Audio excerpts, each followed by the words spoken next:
CTV News at 5 with Hudson Mack. We are live in Centennial Square in downtown Victoria this afternoon, where cycling fans from across the capital region are celebrating the triumphant return of our hometown hero, Victoria's Ryder Hesjedal. If you didn't know Ryder's name before this summer, chances are good you do now. In May, Hesjedal made history, becoming the first Canadian to win one of the biggest events in the cycling world, the Giro d'Italia.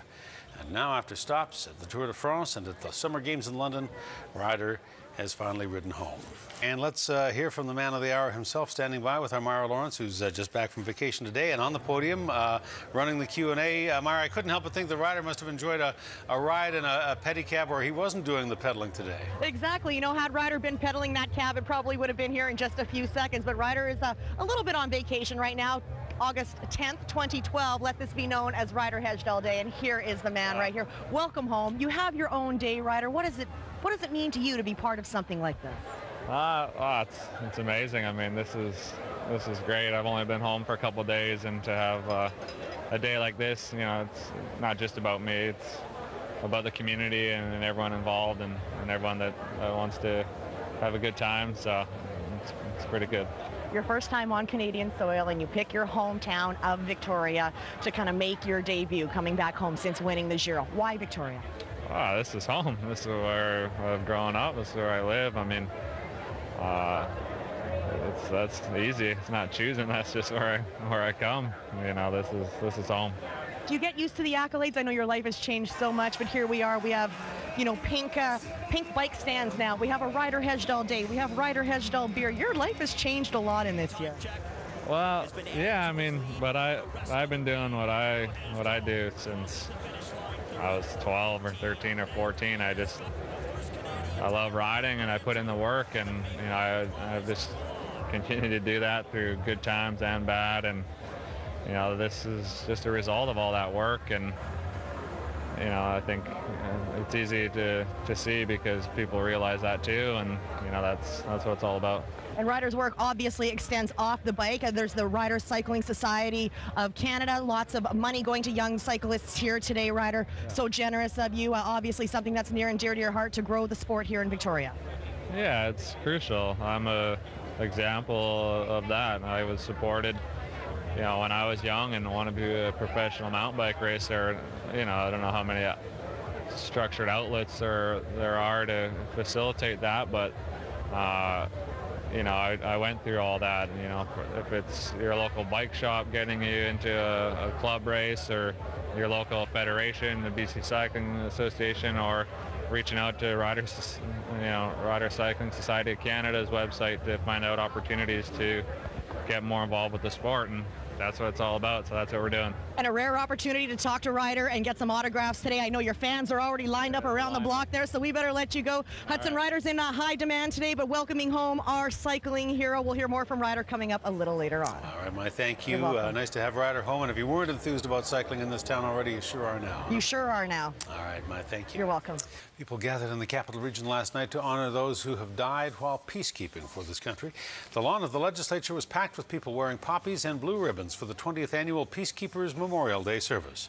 Veterans and a platoon from Canadian Forces Base Esquimalt held a moment of silence to remember the Canadians killed on peacekeeping missions. Well, tonight was about remembering those who serve, to remember that they serve voluntarily to ensure we live in a country of peace and freedom, where we respect the important values of Canadians, and that we remember the families that stand alongside them and support them in that service, remembering always that they do it voluntarily because they know it is important. August 9th was chosen to commemorate the day in 1974 when Canada suffered its worst one-day peacekeeping loss. 9 peacekeepers were killed when their plane was shot down by a surface-to-air missile over Lebanon.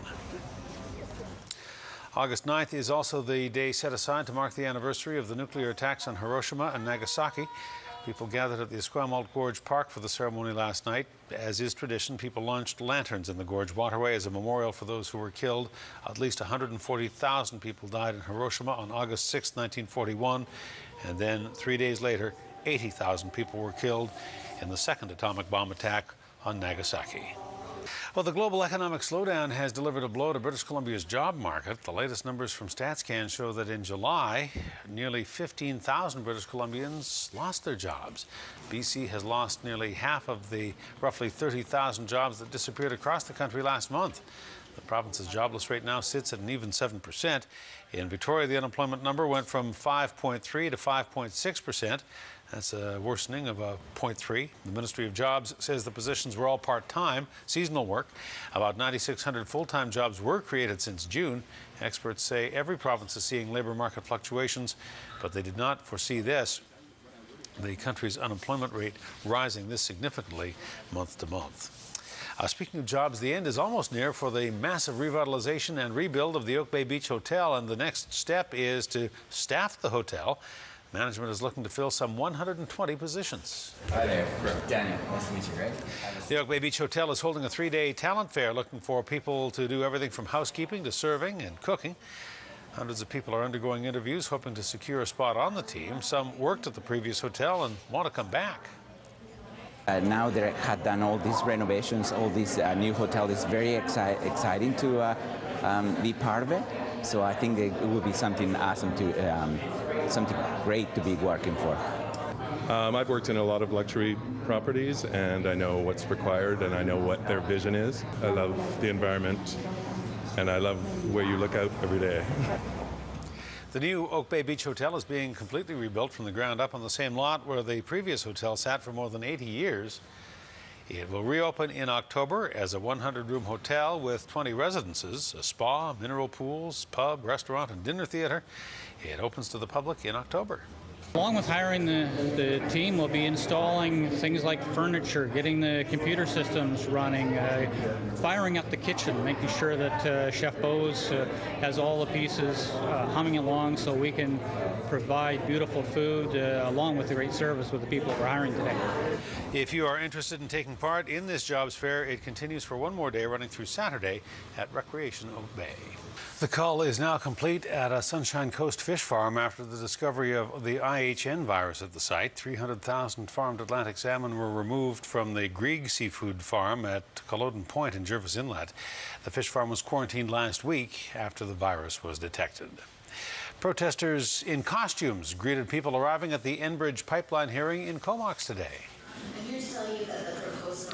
A joint review panel has been traveling the province, hearing from people who support the pipeline and those who are against it. While a small group of protesters gathered outside, people inside addressed the panel, bringing up their concerns about the pipeline proposal. One woman who spoke brought up our relative lack of experience at transporting this type of oil, the kind that would pass through the pipeline. She says the science to back up the project just isn't there. We have very limited experience with transporting this more abrasive, this more corrosive, coarse oil sands. And the fact is, government authorities and regulatory authorities have acknowledged in writing, in reports, that the knowledge is not there yet. An Enbridge representative has attended all of the hearings and says feedback from people has been vital in the changes that are already going to be made to the project. We've attended all of the hearings because we want to hear what people have to say. There are some genuine concerns out there, and it enables us to address those concerns. I mean, we recently announced, for example, an additional $500 million worth of investments into various safety features along the Northern Gateway pipeline, and that's as a direct result of what we've been hearing. The next phase in the hearing process gets underway next month. This is the more formal portion, the hearings where experts will testify under oath about risks and benefits involved in the Enbridge project.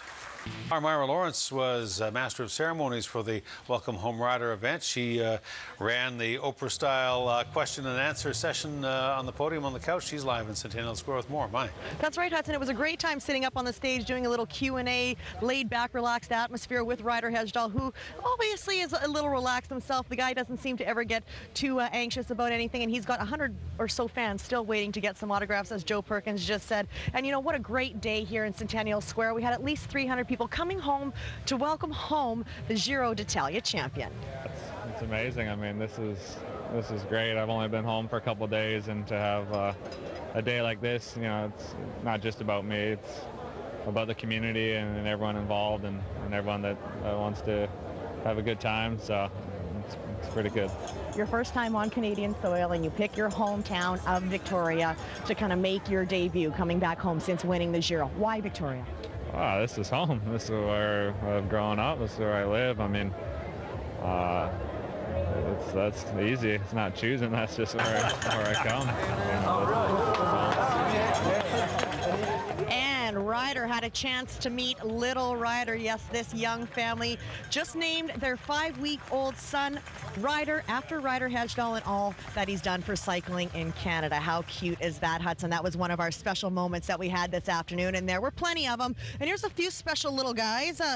You're here to see who today? Ryder Hejdahl, definitely. Oh, yeah? And what do you know about Ryder Hejdahl? Definitely the best racer in Canada right now for cycling, and I just think that winning the Giro was such a great moment for him, and I don't think he'll have another one like that.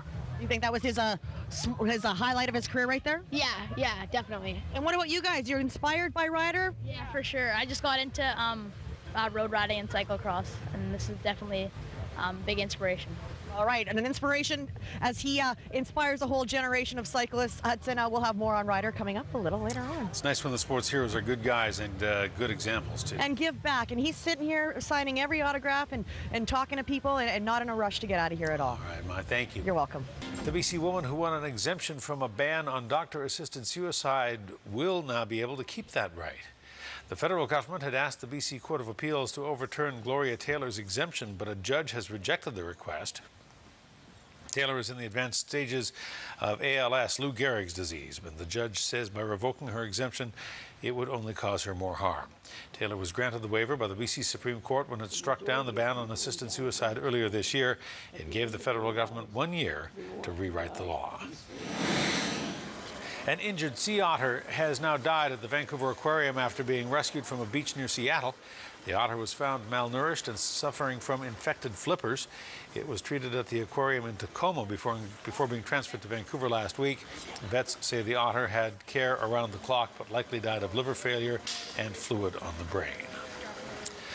Well, don't touch that dial. A Lake Cowichan community radio station will soon broadcast across the region with the approval of its new 50-watt license. The Lake will also move to a new frequency, 97.5 FM, on Saturday, September 1st. Then the station moves its transmitter to a new location, which allows it to expand its coverage area. That move's going to take some work. First, the site needs to be acquired. Then the group needs to build a foundation and set up electrical service. The license renewal came after the small station made a public appeal. We showed you the story. It needed to come up with at least $10,000 to upgrade to get CRTC approval to continue broadcasting.